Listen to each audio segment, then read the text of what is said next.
ऐसी सूरत में गवर्नमेंट के पास कोई अथॉरिटी इख्तियार नहीं है कि वो साद रिजवी को फर्दर डिटेन किए रखें। बिस्मिल्लाहिर्रहमानिर्रहीम। अस्सलाम वालेकुम नाज़रीन, मैं हूं फ़याज़ महमूद और आप देख रहे हैं फ़याज़ महमूद यूट्यूब चैनल। नाज़रीन, इस वक्त अगर हम बात करें TLP के प्रोटेस्ट की तो उसके पेश नज़र, क्योंकि उनका मुसलसल लॉन्ग मार्च इस्लामाबाद की तरफ बढ़ रहा है, तो हुकूमत के साथ जब से ये ख़बर सामने आई है कि मुज़ाकरात में कोई ख़ास पेशरफ़्त नहीं हुई, उस वक्त से एक नई सिनेरियो क्रिएट हुआ है, जिसके बायस पहले फैज़ाबाद और इस्लामाबाद को आने वाली जो दीगर सड़कें थीं उनको खोल दिया गया था, लेकिन अब एक बार फिर कंटेनर्स लगा के उनको बंद किया जा रहा है या बंद कर दिया गया है, ताकि इस्लामाबाद और उसके जुड़वां जो शहर है रावलपिंडी, इनकी सिक्योरिटी को यकीनी बनाया जा सके।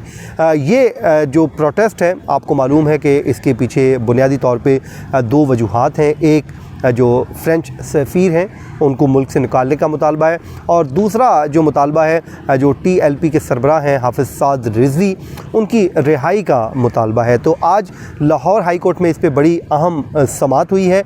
उनकी रिहाई से मुतल्लिक़ ये दो रुकनी बेंच है जो जिसमें लाहौर हाई कोर्ट के जस्टिस अमीर भट्टी हैं, इनकी सरबराही में दो रुकनी बेंच ने अभी समाअत की है अब से कुछ ही देर पहले।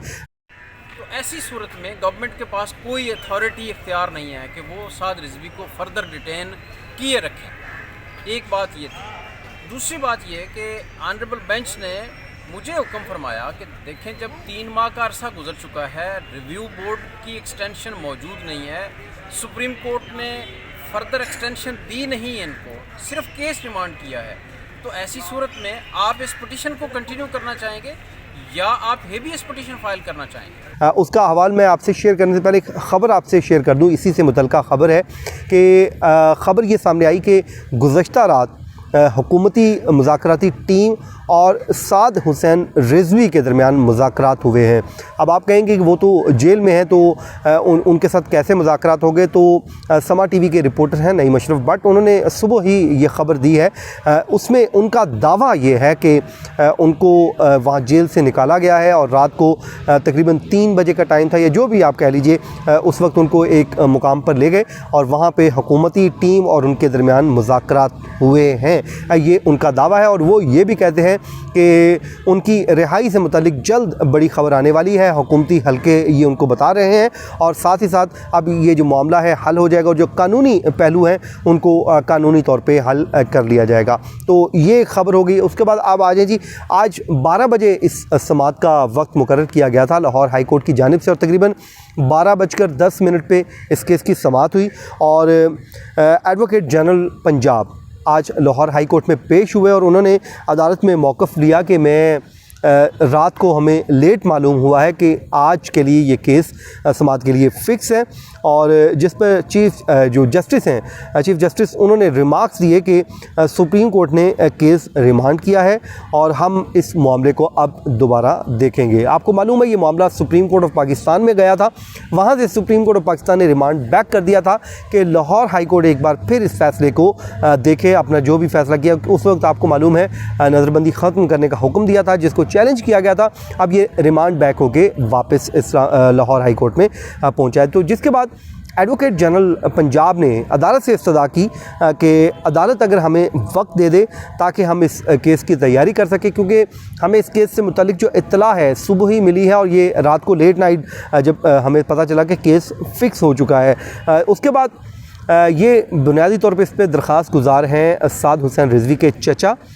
उन्होंने उनके वकील आज अदालत में पेश हुए और उन्होंने अदालत से मौक़िफ़ लिया कि साद रिजवी की नज़रबंदी में तौसी नहीं हुई, यानी कि सुप्रीम कोर्ट ऑफ पाकिस्तान ने भी, वो कहते हैं कि तौसी नहीं की, या हुकूमत ने भी तौसी नहीं की, यूँ कह लीजिए। और उसके बाद उन्होंने कहा कि हुकूमत ने साद रिजवी को गैर कानूनी तौर पर हिरासत में रखा हुआ है। ये वकील ने वहाँ पे मौक़िफ़ लिया, और उसके बाद उनका मज़ीद कहना था कि 3 माह तक नज़रबंदी हो सकती है।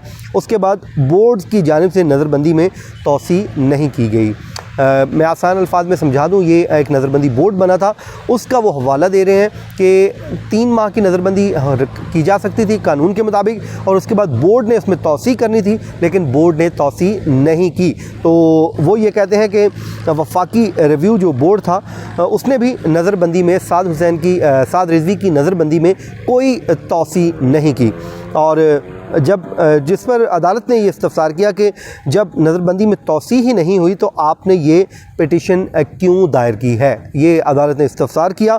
जिसके बाद जो एडवोकेट जनरल पंजाब थे और साथ ही साथ इधर साद हुसैन रिजवी के चचा के वकील, इन दोनों ने वक्त मांग लिया कि हमें वक्त दे दिया जाए, और दरख्वास्त के काबिल समात होने से मुतल्लिक उन्होंने कहा कि हम इस पर आर्गूमेंट्स करना चाहेंगे, और अदालत ने इस पर कहा कि ये दरख्वास्त काबिल समात भी है या नहीं, इस पर आप हमारी मुआवनत कर दें। तो जिसके बाद आप ये कह लीजिए कि आज जो उनकी रिहाई का इम्कान एक तस्वर किया जा रहा था, जब ये ख़बर आई सुबह तो हम लोग भी यही समझ रहे थे कि शायद हो सकता है कि लाहौर हाई कोर्ट आज कोई फ़ैसला कर दे, और उसके बाद हुकूमत के पास एक ऑप्शन होगा, एक वो ज़ाहिर है हुकूमत अपनी रिट भी कायम रखनी है उसने, और इस मामले को हल भी करना है, और फिर हुकूमत लाहौर हाई कोर्ट अगर कोई फ़ैसला कर देती है तो उसकी रोशनी में रिहा कर देगी, और यूँ ये जो सिचुएशन है इसको डिफ्यूज़ करने में मदद मिल सकेगी। लेकिन आज उनको रिहा नहीं किया जा सका, और ना ही कोई अब इम्कान है।